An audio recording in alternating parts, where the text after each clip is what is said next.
The Temple in Jerusalem, or Holy Temple, was one of a series of structures which were located on the Temple Mount in the Old City of Jerusalem, the current site of the Dome of the Rock. These successive temples stood at this location and functioned as a site of ancient Israelite and later Jewish worship. Etymology: the Hebrew name given in the Hebrew Bible for the building complex is either Beit Yhwh, Beit Elohim, house of God, or simply Beiti, my house, Beiti, car, your house, etc. The term Hekal, hall, or main building is often translated temple in older English Bibles. In rabbinical literature, the temple is Beit HaMikdash, the sanctified house, and only the temple in Jerusalem is referred to by this name, first or Solomon's temple. The Hebrew Bible says that the first temple was built in 957 BCE by King Solomon, according to the Book of Deuteronomy, as the sole place of Israelite sacrifice. This temple was sacked a few decades later by Shoshenq I,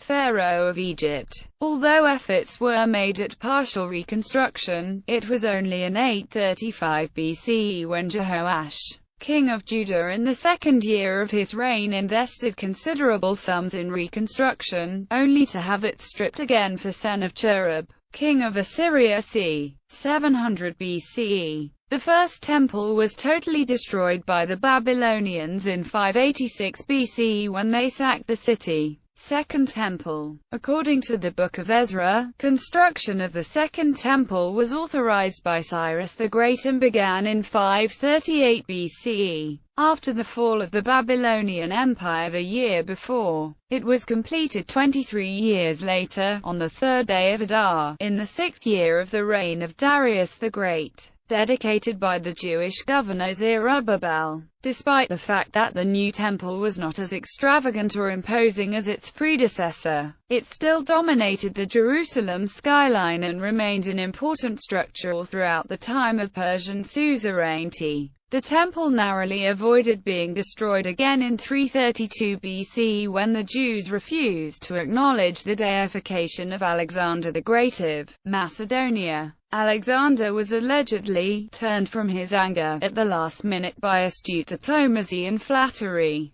After the death of Alexander on 13 June 323 BCE, and the dismembering of his empire, the Ptolemies came to rule over Judea and the Temple. Under the Ptolemies, the Jews were given many civil liberties and lived content under their rule. However, when the Ptolemaic army was defeated at Panium by Antiochus III of the Seleucids in 198 BCE, this policy changed. Antiochus wanted to Hellenize the Jews, attempting to introduce the Greek pantheon into the temple. A rebellion ensued and was brutally crushed, but no further action by Antiochus was taken. When Antiochus died in 187 BCE at Lauriston, his son Seleucus IV Philopator succeeded him. However, his policies never took effect in Judea, since he was assassinated the year after his ascension. Antiochus IV Epiphanes succeeded his older brother to the Seleucid throne and immediately adopted his father's previous policy of universal Hellenization.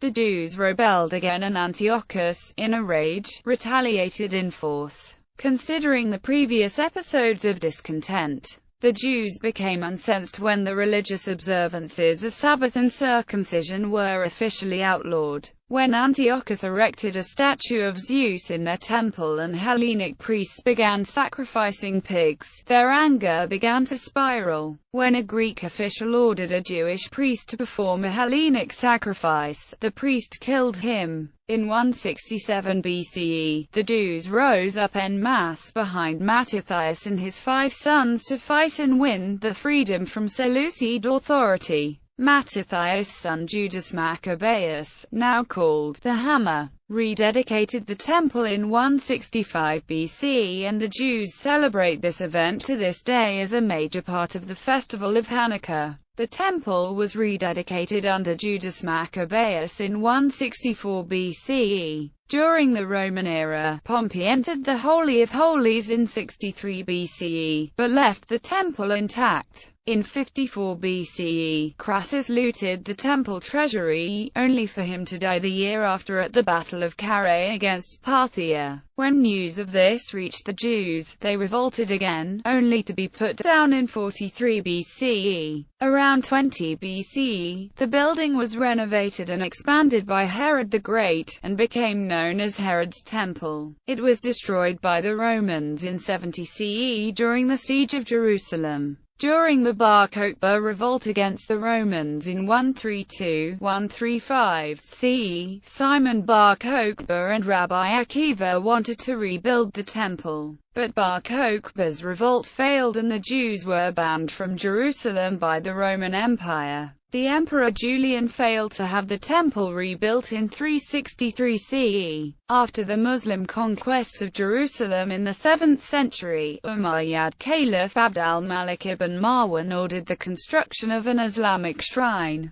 the Dome of the Rock, on the site of the temple. The shrine has stood on the mount since 691 CE. The Al-Aqsa Mosque, from roughly the same period, also stands in the temple courtyard. Recent history. The Temple Mount, along with the entire Old City of Jerusalem, was captured from Jordan by Israel in 1967 during the Six-Day War, allowing Jews once again to pray at the holy site. Jordan had occupied East Jerusalem and the Temple Mount immediately following Israel's declaration of independence on May 14, 1948. Israel officially unified East Jerusalem, including the Temple Mount, with the rest of Jerusalem in 1980 under the Jerusalem Law, though United Nations Security Council Resolution 478 declared the Jerusalem Law to be in violation of international law. The Muslim Waqf based in Jordan has administrative control of the Temple Mount. Location.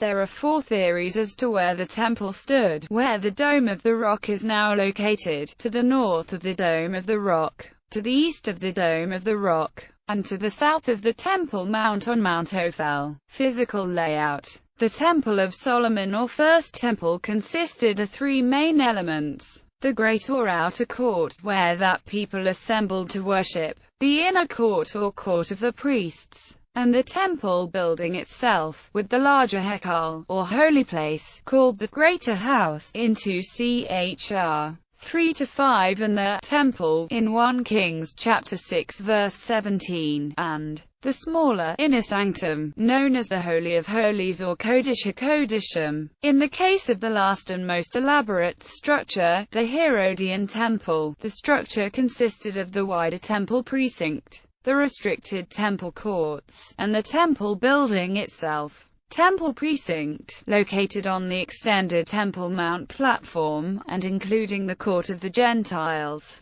Court of the Women or Ezrat Hanashim, Court of the Israelites, reserved for ritually pure Jewish men, Court of the Priests, whose relation to the Temple Court is interpreted in different ways by scholars. Temple Court or Azarah, with the brazen laver, the altar of burnt offerings, the place of slaughtering, and the temple building itself. The temple edifice had 3 distinct chambers: temple vestibule or porch, temple sanctuary, the main part of the building, Holy of Holies, the innermost chamber. According to the Talmud, the women's court was to the east and the main area of the temple to the west. The main area contained the butchering area for the sacrifices and the outer altar on which portions of most offerings were burned. An edifice contained the Ulam, the Hekal, and the Holy of Holies. The sanctuary and the Holy of Holies were separated by a wall in the first temple and by 2 curtains in the second temple. The sanctuary contained the 7-branched candlestick, the table of showbread and the incense altar. The main courtyard had 13 gates. On the south side, beginning with the southwest corner, there were 4 gates: Shah Halion, Shah Hadalek, where wood was brought in; Shah Habichorat, where people with firstborn animal offerings entered;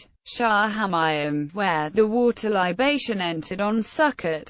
On the north side, beginning with the northwest corner, there were 4 gates: Shah Yechonia, where kings of the Davidic line enter, and Jeconiah left for the last time to captivity. Shah HaKorbin, where priests entered with Kod's High Kodashim offerings. Shah HaNashim, where women entered into the Azara or main courtyard to perform offerings. Shah HaShir, where the Levites entered with their musical instruments. On the east side was Shah Nicanor, between the women's courtyard and the main temple courtyard, which had two minor doorways, one on its right and one on its left. On the western wall, which was relatively unimportant, there were two gates that did not have any name. The Mishnah lists concentric circles of holiness surrounding the temple: Holy of Holies, Sanctuary, Vestibule, Court of the Priests, Court of the Israelites, Court of the Women, Temple Mount, the walled city of Jerusalem, all the walled cities of the land of Israel, and the borders of the land of Israel. Temple services.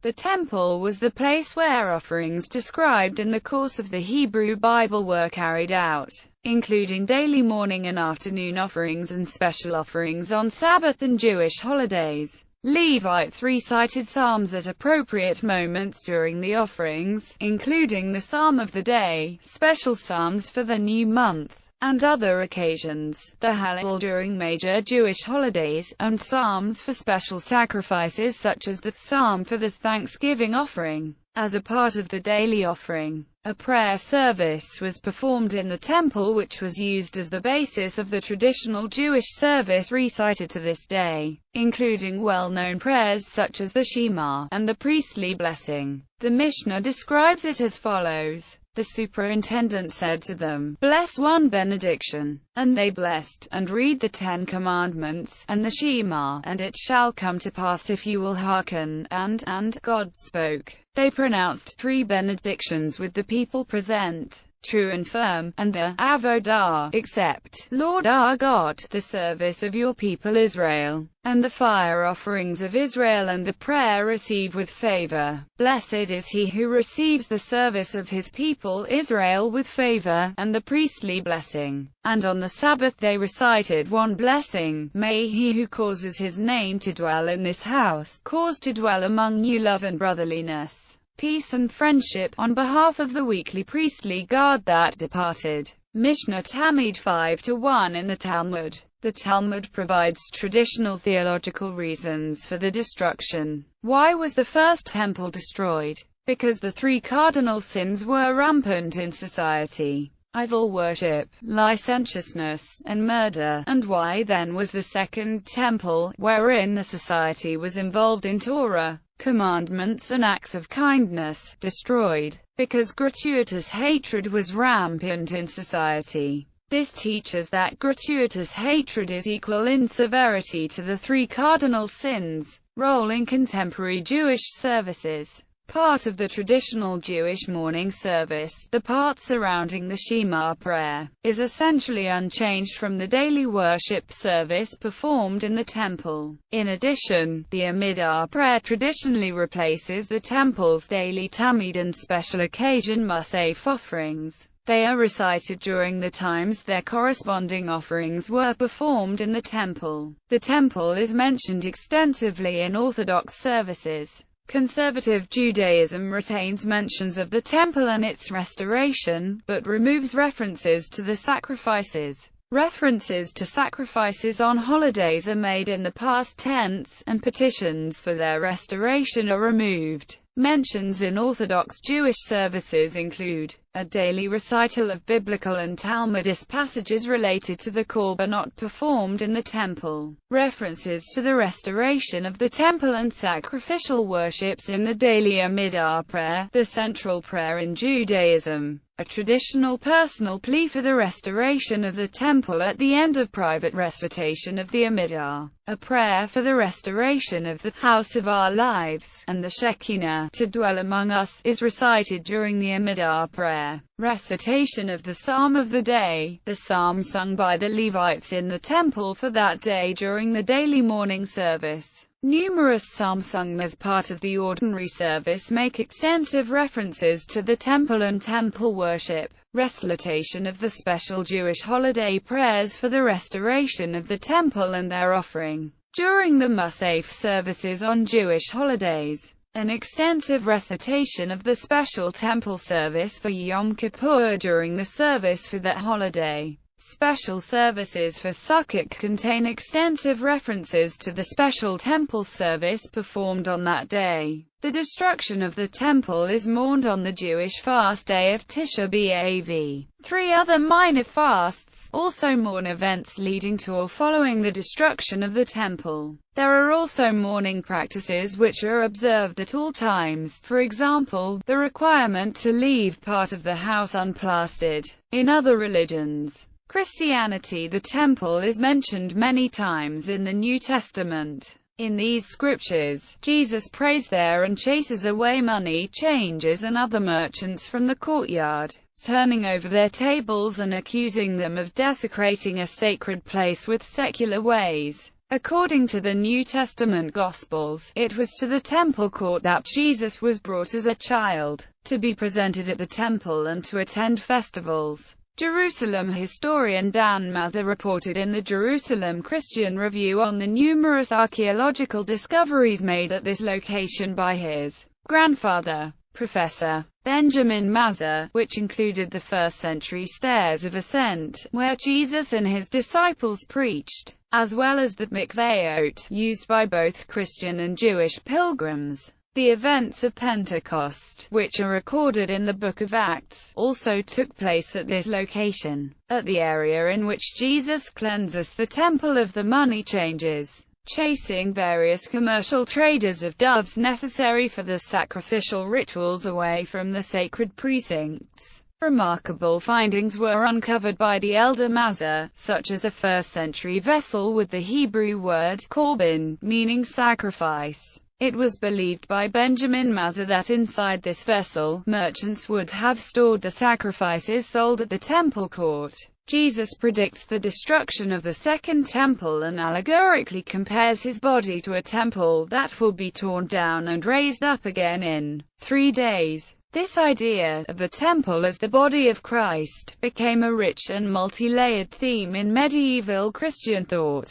Islam. The Temple Mount bears significance in Islam as it acted as a sanctuary for many Hebrew prophets. Islamic tradition says that a temple was first built on the Temple Mount by Jacob and later renovated by Solomon, son of David. In addition, it is considered to be the site of Muhammad's night journey and his ascent into heaven, one of the most significant events recounted in the Quran. According to Muslim scholar Sayyid Hossein Nasser, professor of Islamic studies at George Washington University, Jerusalem has the significance as a holy site for Muslims, primarily in 3 ways. First, while in Mecca, Muhammad used the temple in Jerusalem as his first Qibla. Then, after Muhammad emigrated from Mecca to Medina, Allah permitted his prophet to turn towards Mecca in prayer 16 months after he arrived. Second, while Muhammad was still living in Mecca, he reports that he took a night journey to Bayt al-Maqdis, which is considered as a very auspicious event in Islam known as Isra. The third factor, says Nasser, is the Muslim belief in the second coming of Christ to Bayt al-Maqdis. Imam Abdul Hadi Palazzi, leader of Italian Muslim Assembly, quotes the Quran to support Judaism's special connection to the Temple Mount. According to Palazzi, the most authoritative Islamic sources affirm the temples. He adds that Jerusalem is sacred to Muslims because of its prior holiness to Jews and its standing as home to the biblical prophets and kings David and Solomon, all of whom he says are sacred figures in Islam. He claims that the Quran expressly recognizes that Jerusalem plays the same role for Jews that Mecca has for Muslims. In his 2007 book The Fight for Jerusalem, Radical Islam, the West, and the Future of the Holy City,